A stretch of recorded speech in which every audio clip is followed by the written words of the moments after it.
আসসালামু আলাইকুম। Farzana's new recipe চ্যানেলে সবাইকে স্বাগতম। কলা আর ডিম দিয়ে দারুণ মজার একটি বিকেলের নাস্তা তৈরি করে দেখাবো। খুব সহজে যে কেউ এই রেসিপিটি বাসায় থাকা অল্প উপকরণে তৈরি করে নিতে পারবেন। হুটহাট বাসায় মেহমান চলে আসলে বা বাচ্চাদের টিফিনেও আপনারা ঝটপট এই রেসিপিটি বানিয়ে দিতে পারবেন। একেবারে কম সময়ে এত মজার একটি নাস্তা তৈরি করা যায়, রেসিপিটি দেখলে আপনারা অবাক হয়ে যাবেন। আর রেসিপিটি দেখা মাত্রই বানাতে ইচ্ছে করবে, এতটাই মজার একটি রেসিপি আজকে শেয়ার করেছি। এখানে রেসিপিটি তৈরি করার জন্য আমি এরকম বড় সাইজের দুটি কলা নিব। তো কলাটাকে এখানে খোসাটাকে ছাড়িয়ে একটা মিক্সিং বোলের মধ্যে নিয়ে নিব। আজকের এই রেসিপিটি আমি এখানে বড় সাইজের কলা দিয়ে করছি, আপনারা চাইলে এখানে ছোট সাইজের কলাও কিন্তু রেসিপিটির জন্য নিয়ে নিতে পারেন। তো এখানে কলা দুটিকে একটা বাটিতে নিয়ে নিলাম। এবার তার সঙ্গে এখানে দিয়ে দিব দুটি ডিম।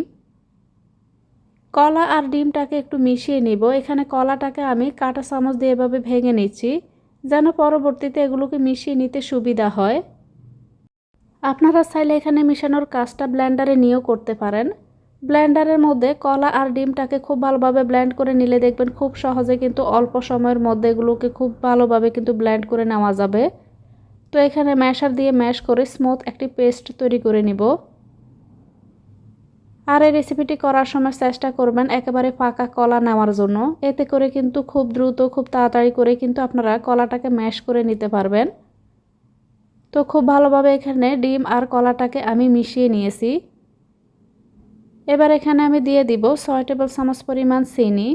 চিনিটা আপনারা আপনাদের রুচি মতো কম বা বেশি করতে পারেন, তবে এখানে আমি যতটুকু পরিমাণে রেসিপিটি তৈরি করেছি তার জন্য এখানে চিনিটা একদমই পারফেক্ট ছিল। সঙ্গে দিয়ে দিলাম 3 টেবিল চামচ পরিমাণ রান্নার তেল, আধা চা চামচ পরিমাণ লবণ, 1 চা চামচের 4/1 ভাগ পরিমাণ এলাচ গুঁড়া, 1 টেবিল চামচ পরিমাণ শুকনো নারকেল। হাতের কাছে শুকনো নারকেল কিংবা এলাচ গুঁড়াটা না থাকলে সেক্ষেত্রে এই দুটি উপকরণ আপনারা বাদ দিতে পারেন, অথবা চাইলে এখানে আপনারা ফ্রেশ কোরানো নারকেলটাও দিয়ে নিতে পারেন। আবারও এগুলোকে খুব ভালোভাবে মিশিয়ে নিব। হাতের কাছে থাকা অল্প উপকরণে যে এত মজার একটি রেসিপি তৈরি করা যায়, কলা আর ডিমের এই রেসিপিটি বাসায় ট্রাই না করলে আপনারা বুঝবেন না। সাথে দিয়ে দিব এখানে এবার ময়দাটাকে এখানে আমি প্রথমে 1 কাপ পরিমাণ নিয়েছি, নিয়ে এখানে খুব ভালোভাবে ডিমের এই মিশ্রণের সাথে আমি মিশিয়ে নিব।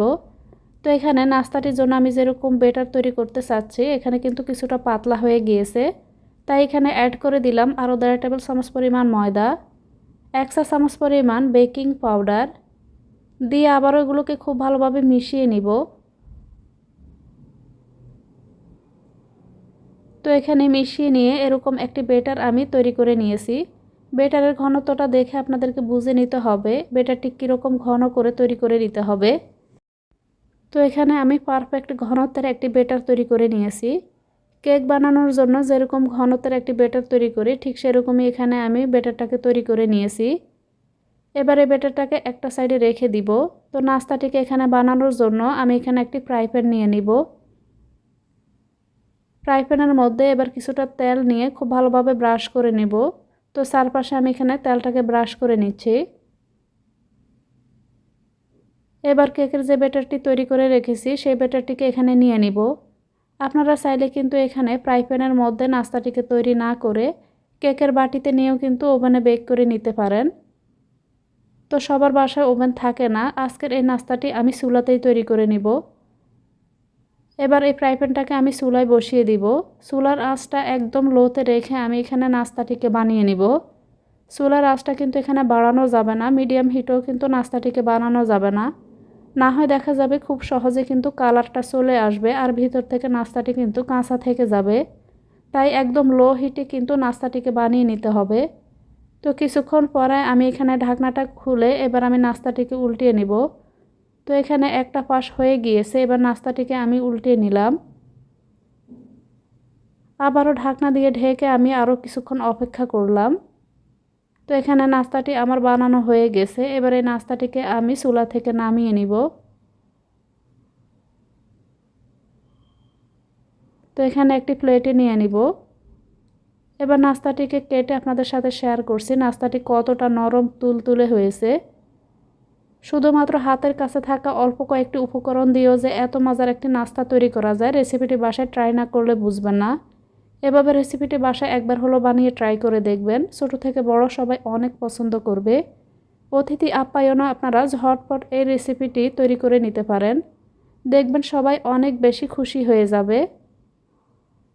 তো এখানে নাস্তাটিকে আমি কেটে নিয়েছি। এবার একটা পিস আপনাদেরকে ভেঙে দেখাচ্ছি নাস্তাগুলো কতটা নরম তুলতুলে হয়েছে। রেসিপিটি ভালো লাগলে প্লিজ চ্যানেলটিকে সাবস্ক্রাইব করতে ভুলবেন না।